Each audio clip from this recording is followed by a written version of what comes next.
This podcast provides a platform for our guests to share their experiences and inspire our listeners to be brave and bold in pursuit of their dreams. As you listen, we invite you to explore how these concepts apply to your own story. You know what to do. Be great and be grateful. We're mic'd up with Mike DeChocho. Hey guys, I'm excited to bring you another fantastic guest today. He's the premier headshot and portrait photographer in New York City, best known for capturing genuine expressions under beautiful lighting. He's made appearances on Good Morning America and Good Day New York. He's the creator of Headshot Crew, working as a mentor to over 16,000 professional photographers around the world, master of the squinch, member of the 2000 U.S. sailing team, the one and only Peter Hurley. Welcome to the show. Thanks, Mike. Thanks for having me on. This is cool. I'm glad to be here. And here's the thing, guys. I had to edit that bio down because it's like I knew I would get winded going all the way through all that. If you guys aren't familiar with Peter Hurley, most likely that means you're not in the photography or that space necessarily, but he has absolutely been hustling for many years, right? How many decades have you been a photographer now? 2, actually, and it's coming up on June. In June of 2000, I bought a camera, my first professional camera, and decided to make it a business. Yeah, so let's dive right into it, guys. You can check out Peter at peterhurley.com. It's HURLEY.com. And on Instagram and Twitter, it's Peter_Hurley.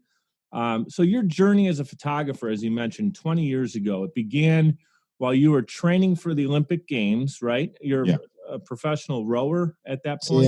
Sailor. Okay. And you end up in front of Bruce Weber's lens, right? And if you guys aren't familiar, he's a famous American fashion photographer, Bruce Weber. Can you share that incredible story? That kind of launches your career there, right? It was awesome. Well, what happened was I was training for the Olympics. Actually, in 1994, I believe, I met this woman, and she was we became really good friends. But she was like, "Have you ever modeled before?" I was like, "No." She goes, "Well, I want to help you get sponsorship, and let's see if we can get you some sponsors." And so I got a photographer friend that's going to take your pictures. So she worked for Donna Karan, so they brought a bunch of clothes. I put on all these clothes, and I did this photo shoot for my sponsorship stuff. I got sponsored by DKNY, and then one day she had a friend who said Polo was looking for real sailors for something. They sent me over to Polo to meet one of the designers there, and the guy's like, "Oh, you got to go meet this guy." And then I went over to the advertising agency and I met this guy, and he took a Polaroid of me. I didn't hear anything. And anyway, about a month later, I'm in Miami sailing my boat in front of Bruce Weber's camera. And then Bruce and I became friends. And did you know who he was at that point? Were you idolizing him, or you just thought he was another guy? No, I didn't know who he was at all. Everybody was flipping out I got this job and that he was shooting. I was like, I didn't even know who he was. But I met him there, and then we became friends, and then he encouraged me to pick up a camera. So years later, he helped me get a modeling agency. Years later, I did Abercrombie and Fitch with him, and we did a sailing story there. It was all mostly sailing shots. And then I had a modeling career for a little bit in New York, but I was like became the model actor bartender guy, and I was like, I don't want to be behind the bar anymore. Let me try this camera thing. Bruce just encouraged me to pick up a camera, so I really owe it to him. Those three things kind of connect all the time: model, actor, bartender. It's like a whole lifestyle. The three go together. If you want to be a model, you're going to act at some point, and you're going to bartend at some point. Exactly. True. So I think that's great. And then from there, you got to really see photography at a professional level in that space. Doing a little bit of research, checking, to be prepared for the interview. I saw you were a model for Abercrombie and Fitch as well. And then you kind of joke about maybe you weren't cut out for that. But I have to say, you just had a milestone birthday, correct? Yeah. You look pretty darn good for that milestone. I'm not going to say it unless you don't want to, but. No, I just turned 50. I'm happy to say 50 it. Cool. and you're in shape like you're 25, man. You're out on the boat as much as you can be.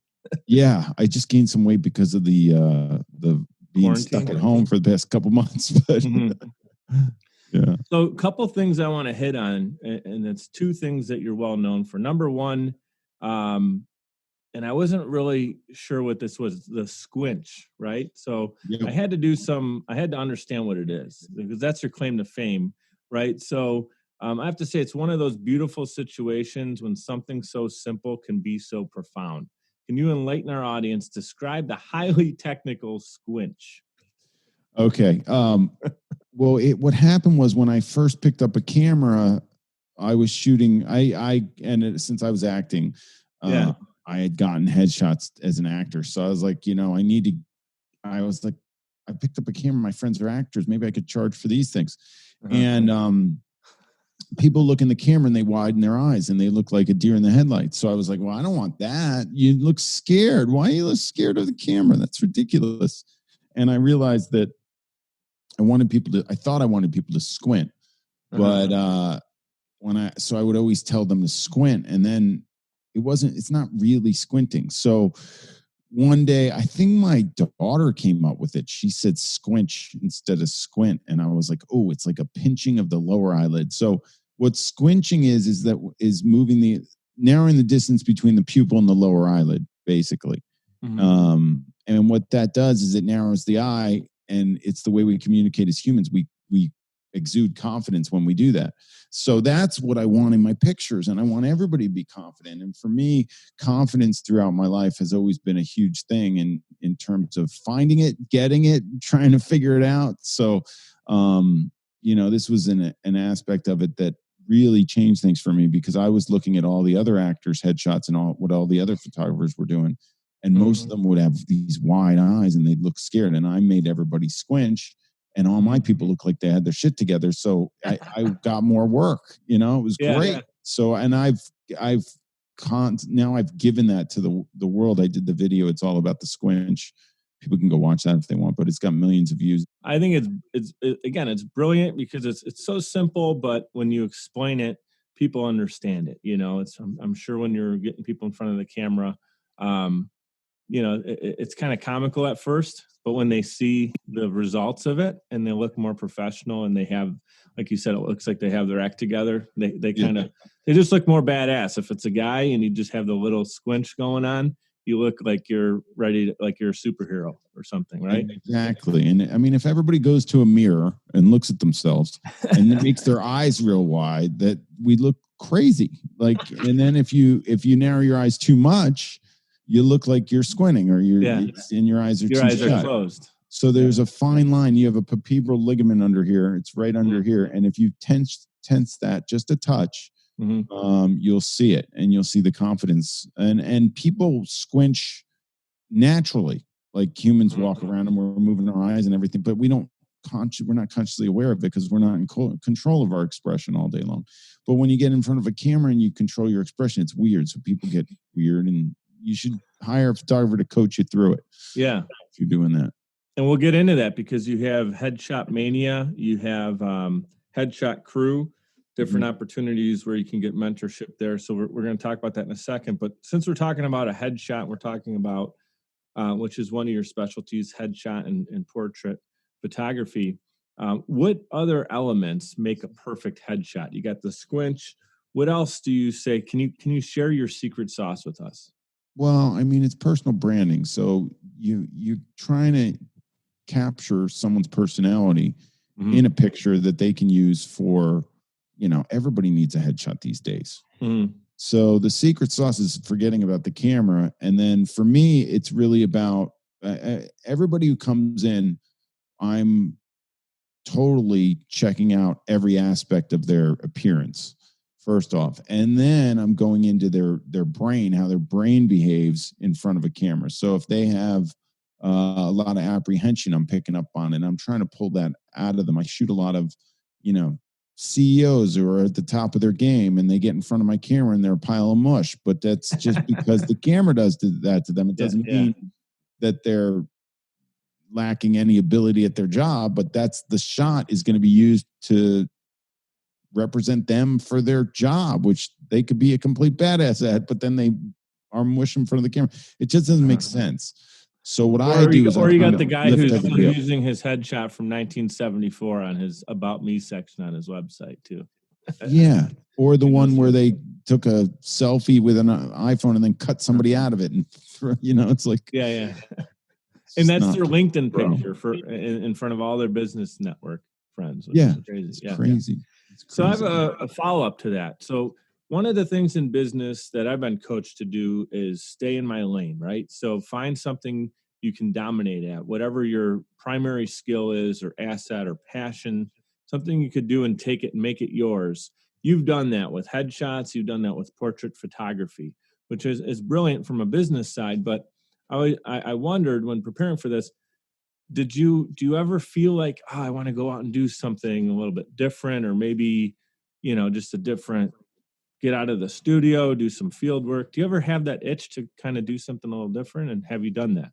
I think, I mean, if I look over the course of my career, I've definitely remember this one period where I got really burnt out, and I was like doing the same thing over and over and over again. And for Right. me, my income came from pressing the button. So I needed somebody in front of my camera, and then I needed to shoot them to make any, kind of living. And I was like, there's got to be other ways, other sources of income that I could create for myself. So what I did was I was looking, because people come to they probably come to you with business ideas all the time. People come to me with business ideas up the wazoo. I'm like, Yeah. and then some of them I'll entertain, and I'm like, and I remember I got into this burnout area in my life, which was right around the recession in like when stuff was hitting the fan in 2007, 2008. And my income went down, and then I freaked out, and I was like, okay, I got to find something else. And I was looking at anything coming my way, and I got into some businesses that I'm not thrilled about that I got into, and they were not photography related at all. And then they obviously failed and stuff. And then I found my mojo, and it was all stemming from the photography. So now I sell photography products. I teach photographers what I do really well. I have photographers shooting, underneath me. I'm giving out jobs to photographers. Started a photography agency. I have, Is that Headshot Crew? That's the agency, right? Headshot Booker's the agency. Headshot Crew is where we pull the photographers from. So the coaching all goes through the Headshot Crew, and I have photographers all over the world. We're global. We have 17,000 photographers now. Yeah, that's fantastic.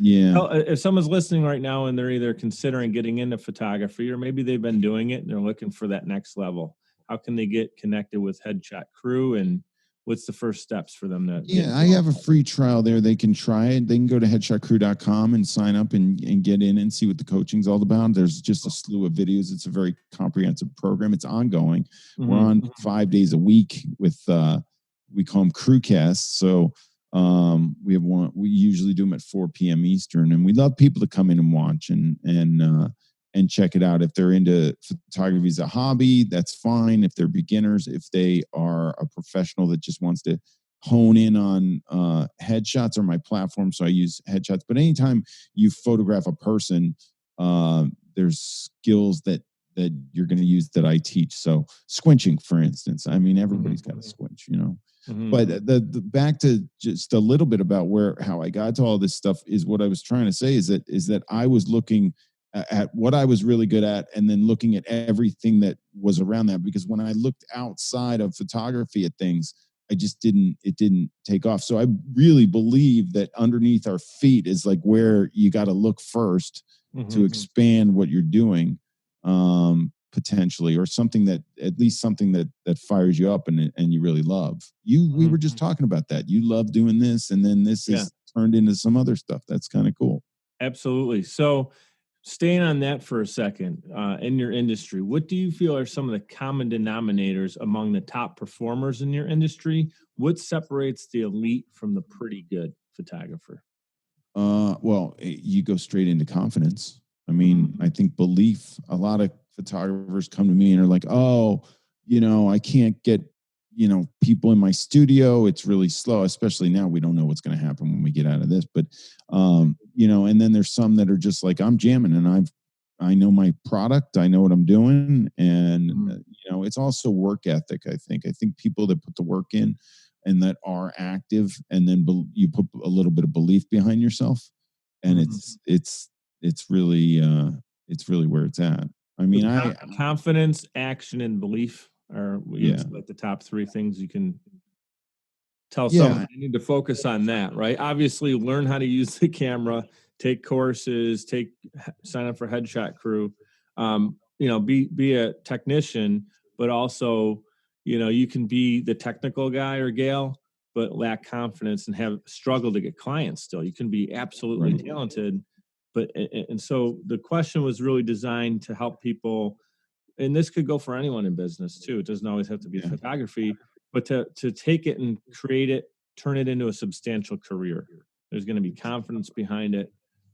Anything else you want to say about like how you can turn your passion into because you've done it now 2 decades at a high level. Yeah, I would say it all starts with something that lights a fire under your butt. I mean, you gotta want it bad. I mean, and you gotta be no holds barred working at it every day and really, really believe it. And then get confident, because the confidence isn't going to be there at the beginning, most likely. I was not a confident photographer at the beginning. I didn't know what I was doing. I mean, but as I got better at it, and the more people I photographed, the more and more and more. And but I was not stopping. Like, you couldn't stop me. I remember just being. It was like I knew I found my passion and I loved it. I don't feel like I'm working. I love what I do.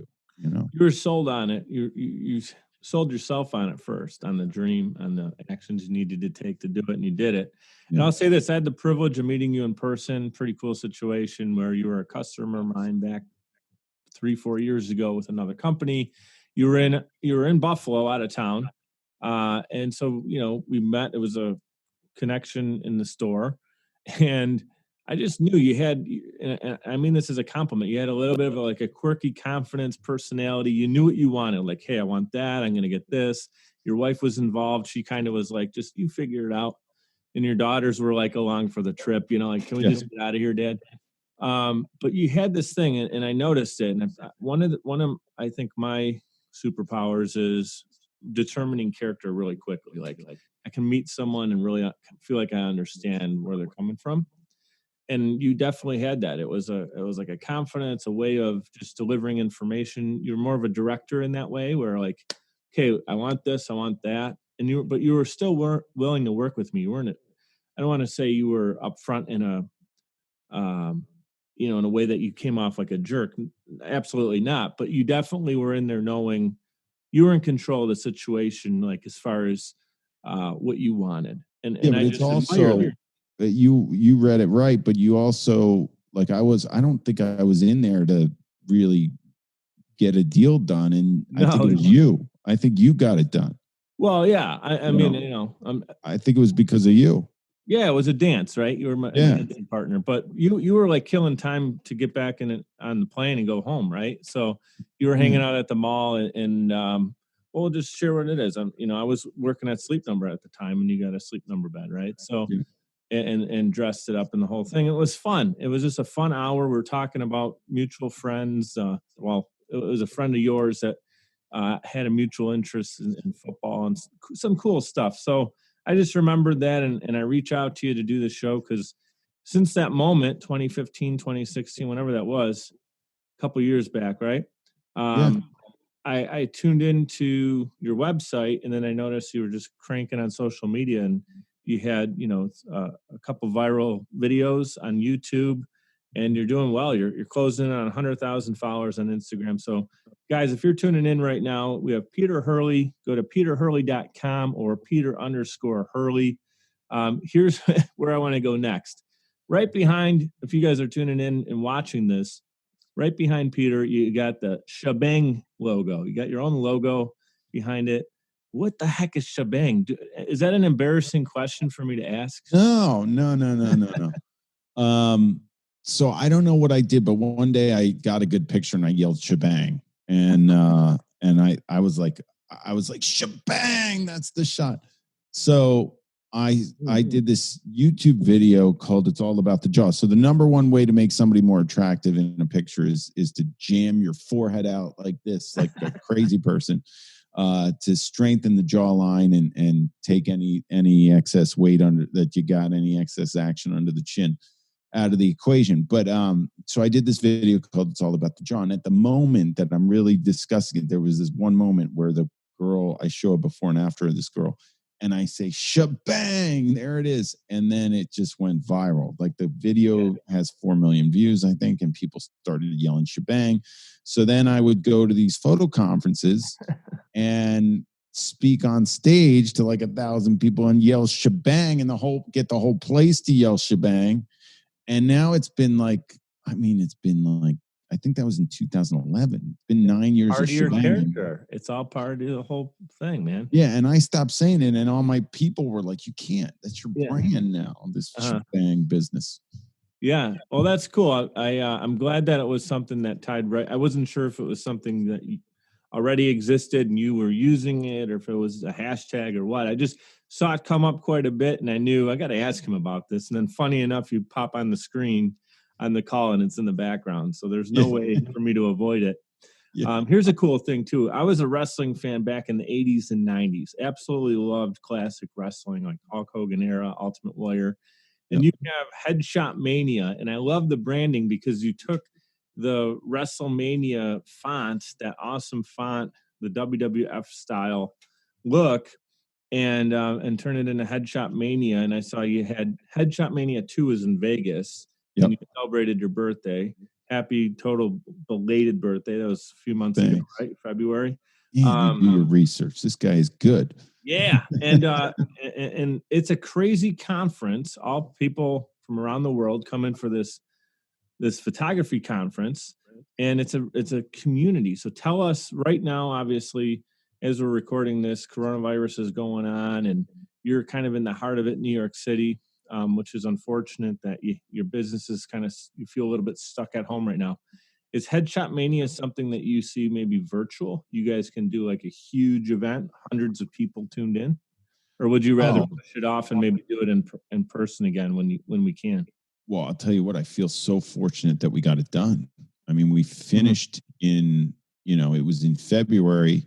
Yeah, it was right before I got back. Yeah, I got back from Vegas, and I left on March 10th to go to Australia, and then I had to come back. I was there a week, and I was like, I got to get back in the country.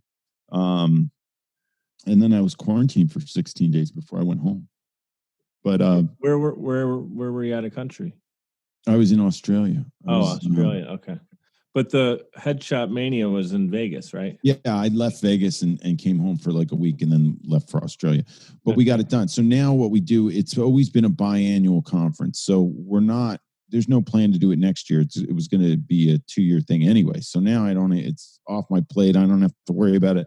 But we had such a good time there. It was amazing. And to get my people together, and I think we value it so much more now that everybody's, seeing each other through Zoom the past 2 months, Yeah. Like, I want to touch other humans that I don't know if we're going to be able to. I mean, just shaking hands or hugging people is going to be weird, right?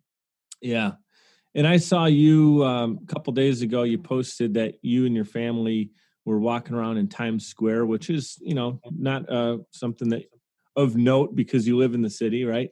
But it was the reason you took this video is it had, you even stated there was more traffic than you expected, yet it still had this like eerie feel to it because you're talking about crossing the street. And normally there's such a herd of people, you just follow like as you like feel them move. And I've been to the city, so I know like you just feel everybody moving and you go with it, right? Where you're saying there was so little traffic that you actually found yourself oddly like paying attention to every signal as you're crossing.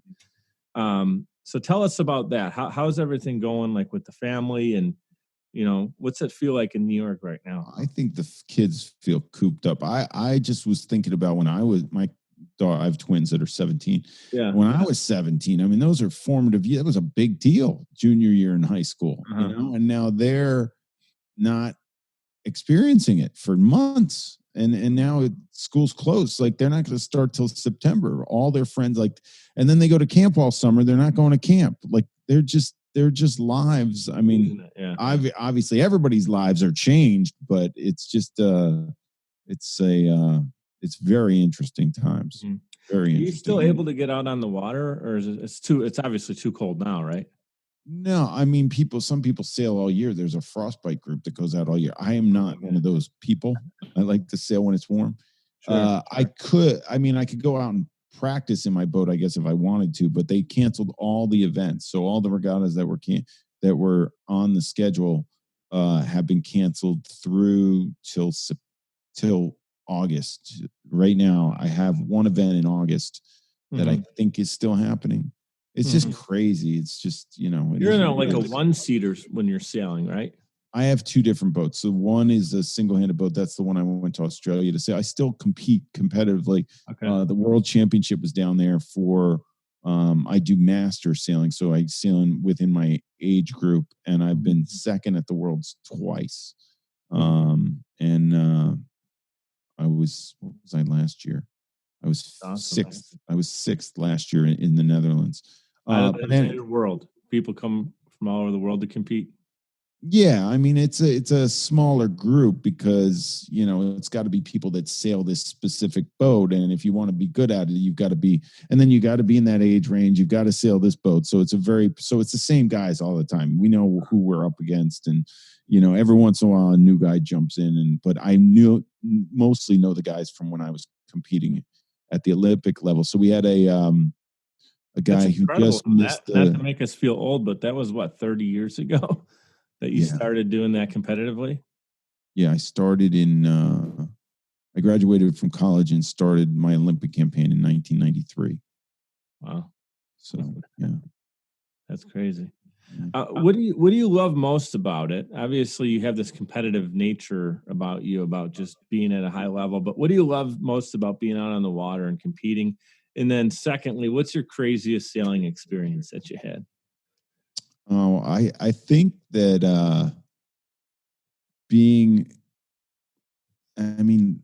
well, first of all, I think everybody's got to have a hobby they love. So I just love sailing. I had one of my buddies say, I think sailing is an amazing sport because I competed again. I was training for the Olympics, made the U.S. team like when I was 30, and I'm 50, and I went to Japan. I qualified to sail in the real world championship in Japan. And I went and I sailed against the guys that are now the ones that all the guys that are going to the Olympics from every country. And I got my butt kicked, but I had a blast. So to be able to be on the same starting line as those guys at 50 is such a cool, the sport is so cool. I even like one race, I was up at the top mark, I was coming across in first, and then I got swallowed up and gobbled up by all the guys. But it was like, this is so cool to be able to compete at this level. Yeah. So one of my buddies said, "You're so lucky." He's like, "I played baseball in high school. I can't go out and play baseball now. You can do the sport that you loved all your life." And I was like, "Yeah, that's really." So that to me is inspiring, and I love just the being alone on the boat and dealing with the speed and the technique and constantly working on it. It's the same. You ever like to just get out to enjoy just enjoy the water? No, you got to be working. Everybody asked me to go sailing. Oh, I got this boat. I got to take you sailing sometime. I hate it. Like I want to race. I want to race and I want to be in my boat and I want to race. Otherwise, don't take me out on a cruise somewhere. It's not my thing. I'm the opposite, man. I just want to be out there and just enjoy and maybe see a dolphin pop up in the water. I just want to enjoy the sunset, That's cool. I think, would you ask me my craziest story with people? Yeah, what's the craziest thing, man? Was it? I think the craziest thing that I remember experiencing was like, I had a couple really interesting stories, but one was I was in Ostia, Italy, which it's just west of Rome and on the coast. And we would sail off the beach. So we got our boats there and we went off the beach. And in the morning, the waves were coming in on the beach were pretty calm. And we went out and then a sea breeze came in and the waves got really big and it got really windy. And when we came back into the beach, all the boats were like flipping over because nobody could get through the beach. And then there was a breakwater that so the centerboards of the boats were getting chopped off by this concrete wall that nobody knew was there. and the boats were all flipping over, and all the masts were breaking. So it was underwater. This wall was not visible. Yeah, and my buddy broke his centerboard off on it, and a bunch of other people did too. And I don't think people knew how to line up to get in. So what I did, I waited for I got to the about where the waves were breaking and where it was kind of safe for me to just hang out and time it. And then the wave broke in front of me, and I followed it as closely as possible. And then it got out ahead of me, and the next wave was coming, breaking on top of me from behind, but I had enough distance. And then I just pulled my board out, and the boat went right up on the beach, and there were like a bunch of Italians there screaming in Italian, yelling pandemonium or something. And they grabbed the boat and just lifted up the beach and got it out of there. But what happened was so many people broke their masts that day that they couldn't finish the regatta. Like we couldn't sail the night. There weren't enough masts to sail. Fix the boats in time or anything. It was just crazy. Were you almost like riding it like a surfboard style, like in your boat? Because of I was petrified of flipping over because I knew my mast was going to break. Mm-hmm. And then I was like, then you have to kind of figure out, well, I have to get my centerboard out of the trunk, and I have to get my rudder line off and rudder coming up. So if the boat does flip over, you're going to lose your tiller because it's tied to the. It was just it's complicated, and it was. Just How did you get into? Last question on that is. How did you originally get into it? It's not something, hey, Mom, I want a boat. I'm going to go check this out. Like, was there someone my dad trained for the Olympics. He sailed all his life. He got into it in a weird way. He just, his parents, my grandparents bought a house on the Jersey Shore. And I guess somebody asked him to sail one day, and he was really good. He was a North American champion, and he trained for the Olympics in the 60s. And then I followed suit. So in your blood, man. Yeah. Very cool. Yeah, cool. So a couple rapid fire questions here, but if you want to take more time on them, I'd be happy to do so. I know you we're both on a schedule here, so we want to get this going, but what would your 10-year-old self think of you now? And there's a reason I asked that, and I'll elaborate after, but like, basically when you're a kid and you're dreaming, right? You picture yourself growing up and doing whatever it is in your 10-year-old brain. What would that little kid think of you right now? I think that kid would think I'm a completely badass and be really proud of me. I'm proud of myself, and what I did, because when I was 10, I was so into sailing. So for what I've done with my career, I don't know about the photography, what he would think about, but the sailing wise, he'd be like, wow. Yeah. That's awesome. Cool. Yeah. What's one new skill or positive takeaway that you got from the quarantine? Oh my gosh. I am, you know what I did? I structured my days. So I never had any structure to my days. And now I've like made out a kind of game plan for each day. So I'm trying to do this routine, and I think it's working. I kind of enjoyed it. So I made a routine, which I think is great. The real thing that I've gotten out of it is valuing things that we had that I didn't even think of valuing before this. This has just been an amazing eye opener. Humbling experience for sure, right? Yeah. Give you some gratitude there. Who is your biggest influence? And then maybe share like a favorite book or podcast or something, but where do you get your influence from? Biggest influence is Bob Proctor. He's a personal development guy, and I met him in the 90s, right before he got me to train for the Olympics the second time. I wasn't even going to do it. And I was at a seminar with him, and he was doing this thing on decision making. And he said, "Where's that sailor guy?" And I was like, "I'm here." And he's like, "Are you going for the Olympics or what?" And it was like 1999. I was like, the Olympics were a year away. I was like, I hadn't even thought about it, but it was a 2-day workshop. And I went home. I didn't sleep that night. And the next day he had me stand up, and he said, "So did you think about it?" And I said, "Yeah." He said, "Are you going for it?" I said, "Yeah, I'm going for it." And then he had Milt Campbell on stage with him, and Milt won the decathlon in 1956. And he said, "And I'm going to coach you." And yeah. Wow. Did they know that? Did they tell that you didn't sleep at all? Were you like, I don't know. It was so crazy. Natural energy was carrying you through, right? Yeah. I tell this story all the time, and Bob and I have I mean, I didn't even talk to him or anything for like 10 years or more, even 12 years. And then we got reacquainted a couple years ago, and he's just been a huge influence. I do a lot of stuff with him, and I do things with the Headshot Crew people based on his what he teaches. Yeah. So it's a lot, you know.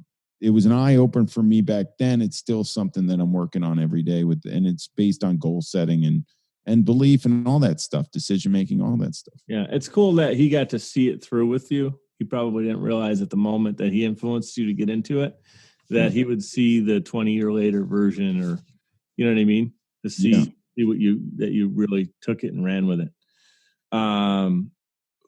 Second part of that was favorite books or podcasts. I mean, you create a ton of content on social media, but when it's your turn to kind of turn it off and seek out some content, who do you usually go and what are you checking out?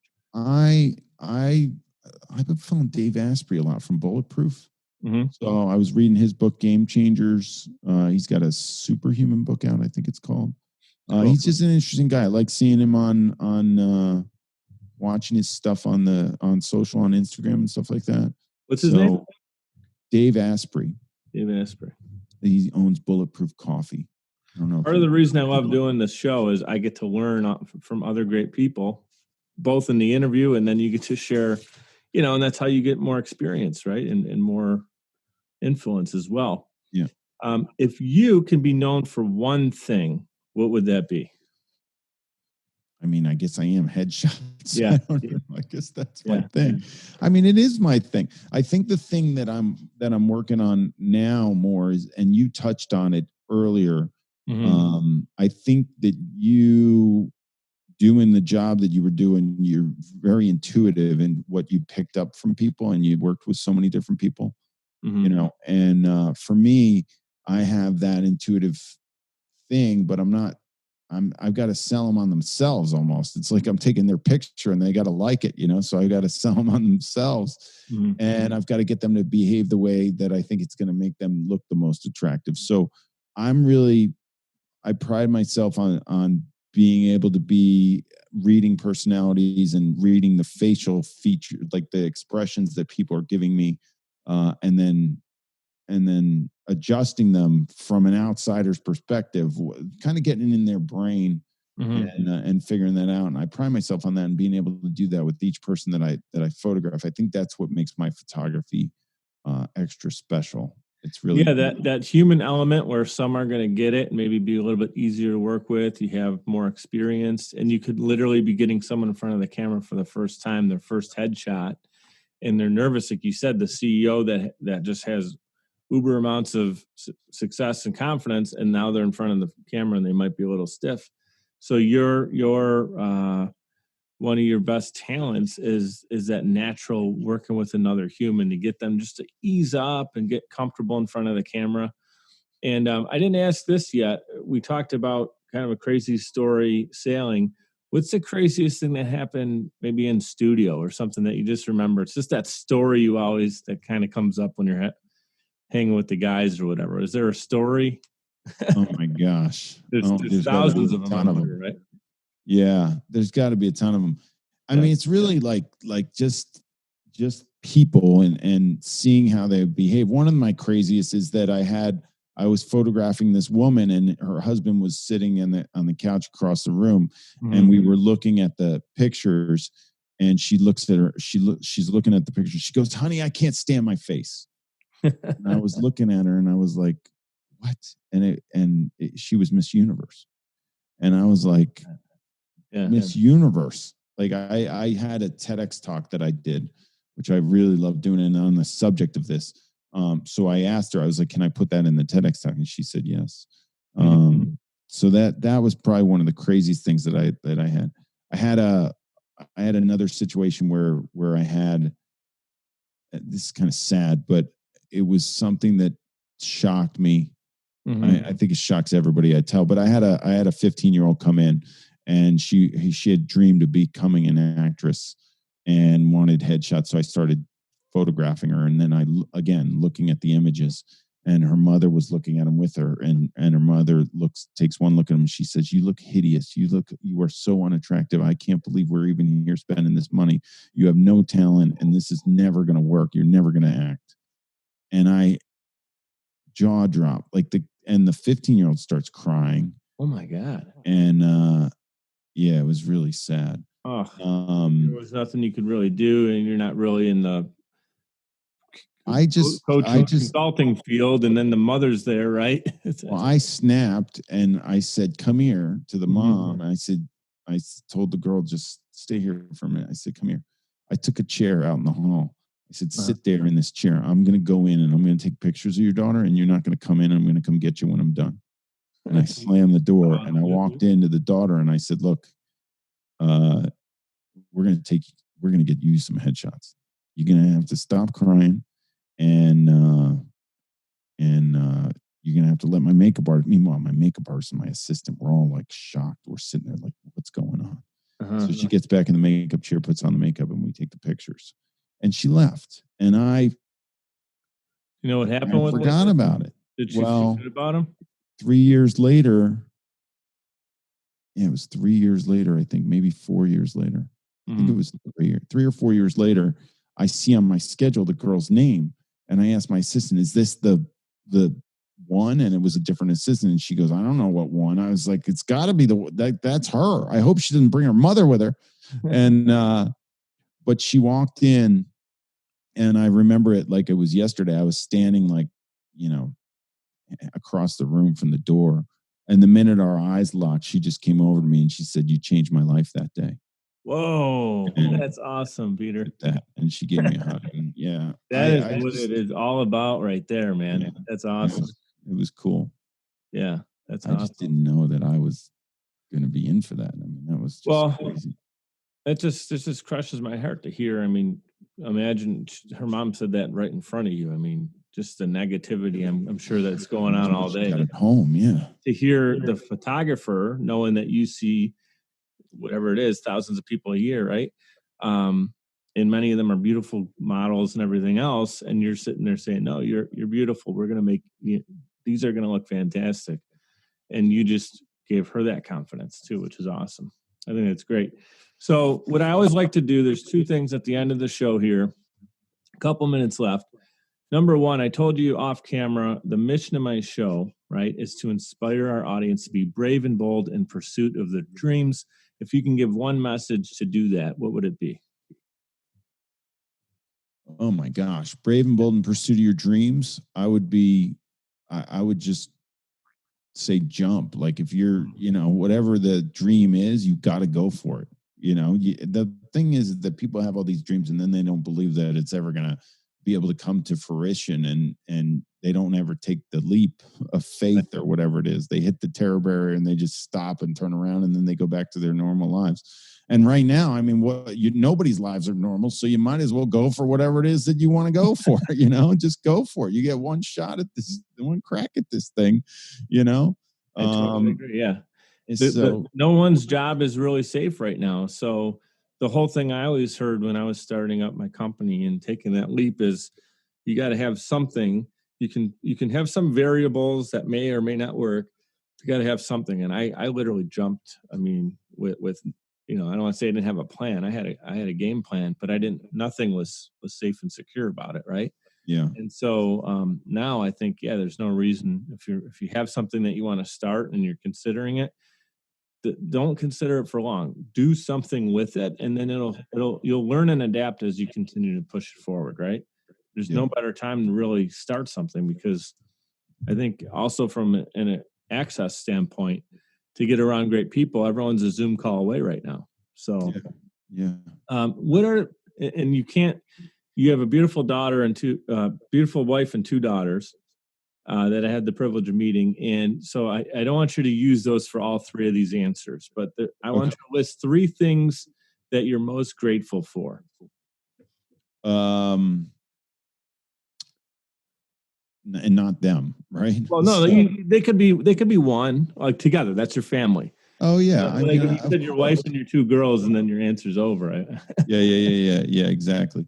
No, yeah. Number one is family. I just feel fortunate to have, I think that, finding my wife and then it was like having twins was like crazy. Cause at the time I was like, we were just talking about having kids and I just, when they were born, I hadn't even 17 years started my business. Like that, it just started, in 2002, I took my first headshot. Kids were born in 2003. So there's a saying in Venezuela that the kids come with the bread under the arm. My wife said, so she's like, don't worry. I was like, I was worried about affording one in New York. Then we had two. Anyway, so yeah.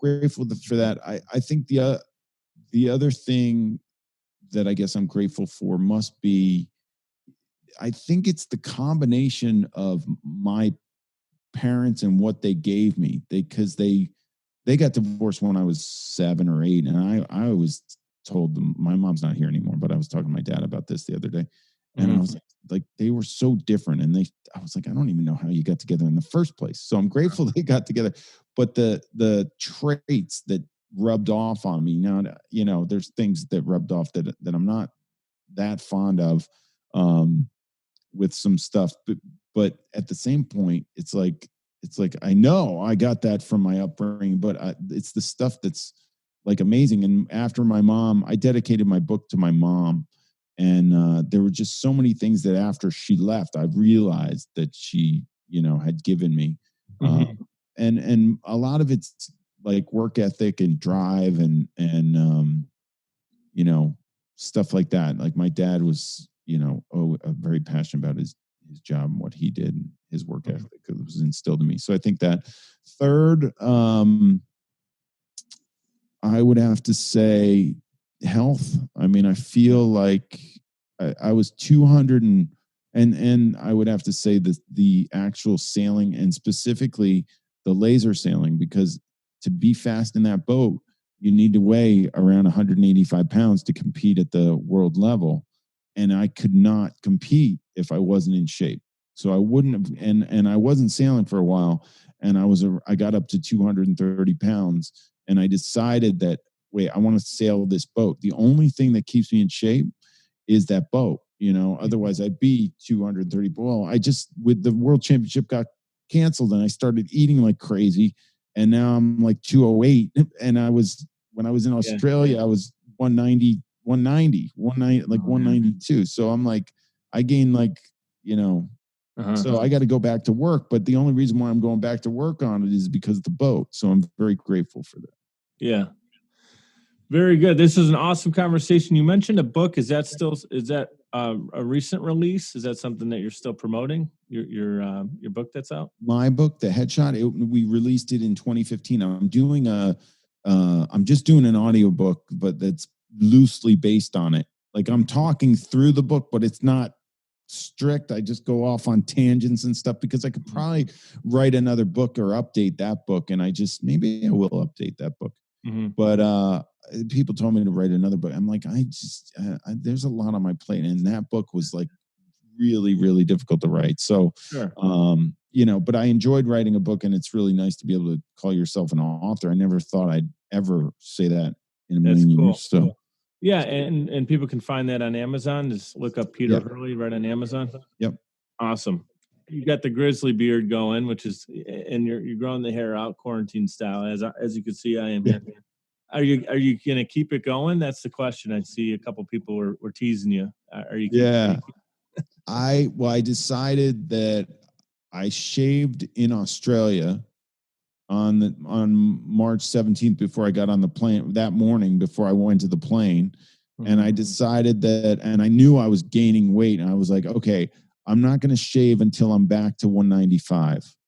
Because if I get to 195, I can get down to the boat weight that I want to be at. But I was motivation. If you're not going to lose the weight, you're going to turn into the caddy from Happy Gilmore. There you go.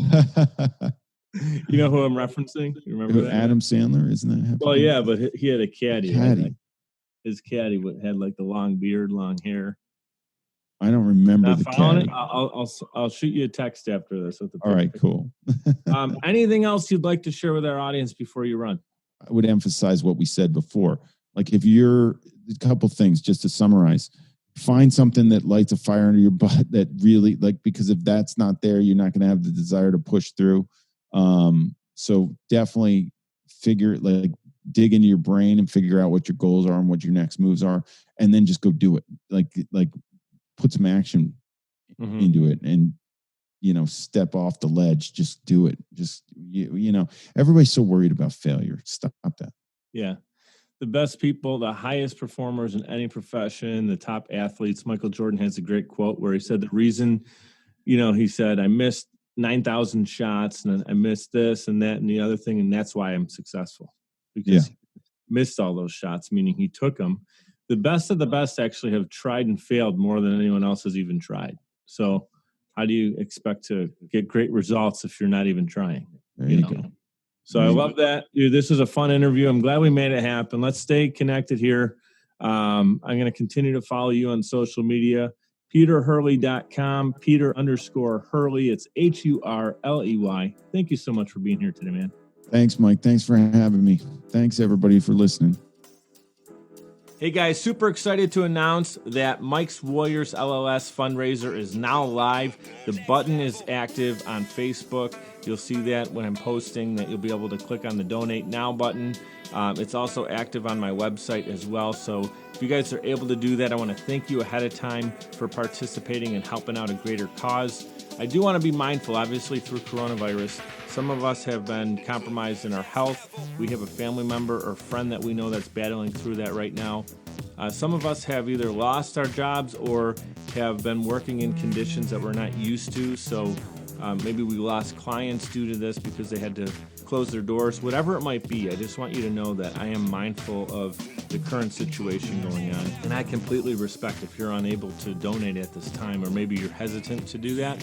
All I ask in that situation, if you're not able to personally give, is if you can share this with your friends and family. Literally share it through social media, or just at the dinner table talk about it. Hey, Mike's doing something for Leukemia Lymphoma Society, and you can get that information in front of more people.